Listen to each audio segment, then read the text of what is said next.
সন্ধ্যার মধ্যে দেশের 7 অঞ্চলে বজ্রসহ ঝড়ের আভাস দিয়েছে আবহাওয়া অধিদপ্তর। এসব অঞ্চলে সর্বোচ্চ 60 কিলোমিটার বেগে ঝড় হতে পারে বলে জানিয়েছে সংস্থাটি।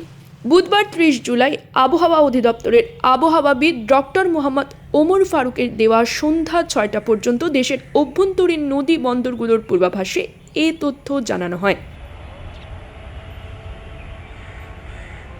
আবহাওয়া অফিস জানায়, আজ সন্ধ্যা 6টার মধ্যে খুলনা, বরিশাল, পটুয়াখালী, কুমিল্লা, নোয়াখালী, চট্টগ্রাম ও কক্সবাজার অঞ্চলের ওপর দিয়ে দক্ষিণ বা দক্ষিণ পূর্ব দিক থেকে ঘন্টায় 45 থেকে 60 কিলোমিটার বেগে দমকা অথবা ঝোড়ো হাওয়া সহ অস্থায়ীভাবে বৃষ্টি অথবা বজ্রসহ বৃষ্টি হতে পারে।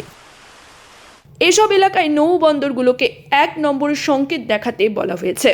এদিকে সর্বশেষ পূর্বাভাসে আবহাওয়া অফিস জানিয়েছে, সন্ধ্যা 6টার মধ্যে খুলনা, বরিশাল, চট্টগ্রাম ও সিলেট বিভাগের অধিকাংশ জায়গায় এবং রংপুর, রাজশাহী, ঢাকা ও ময়মনসিংহ বিভাগের অনেক জায়গায় অস্থায়ীভাবে দমকা হাওয়া সহ হালকা থেকে মাঝারি ধরনের বৃষ্টি বা বজ্রসহ বৃষ্টি হতে পারে। সেই সঙ্গে খুলনা, বরিশাল, চট্টগ্রাম ও সিলেট বিভাগের কোথাও কোথাও মাঝারি ধরনের ভারী থেকে ভারী বর্ষণ হতে পারে। এছাড়া সারা দেশে দিন ও রাতের তাপমাত্রা প্রায় অপরিবর্তিত থাকতে পারে।